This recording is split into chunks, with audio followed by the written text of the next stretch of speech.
इस कहानी का शीर्षक है हौसलों को बुलंद रखो। एक गांव की बात है। गांव में राजू नाम का एक लड़का रहता था। वह काफ़ी मेहनती था, लेकिन मेहनत करने के बावजूद भी वह मुश्किलों का सामना करने में असफल हो जाता था।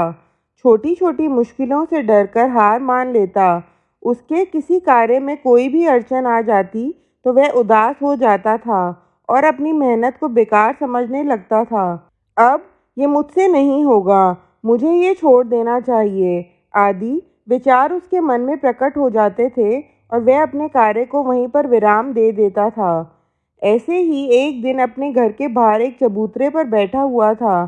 तभी उसकी नज़र एक चींटी पर पड़ी। वह चींटी अपने मुंह में शक्कर का दाना लेकर पाइप पर चढ़ने की कोशिश कर रही थी। बार बार कोशिश करने के बाद भी वह उस पाइप पर नहीं चढ़ पा रही थी। उस चींटी की हर एक मेहनत बेकार जा रही थी।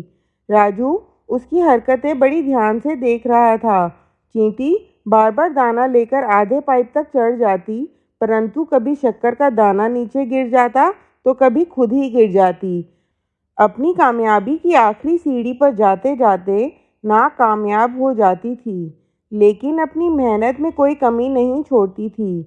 उसने अपना हौसला बुलंद रखा। उसने यह नहीं सोचा कि मेरे मार्ग में रुकावट क्यों आ रही है, बल्कि उसने ये सोचा कि आखिर मेरी मेहनत में कमी रह गई। अगली बार और कोशिश करूंगी और निरंतर लगी रहूंगी।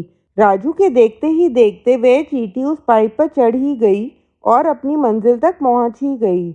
उसकी निरंतर कड़ी मेहनत और बार बार असफल होने पर भी उसने हौसला बुलंद रखा। असफलता पाने से अपना रास्ता बदला।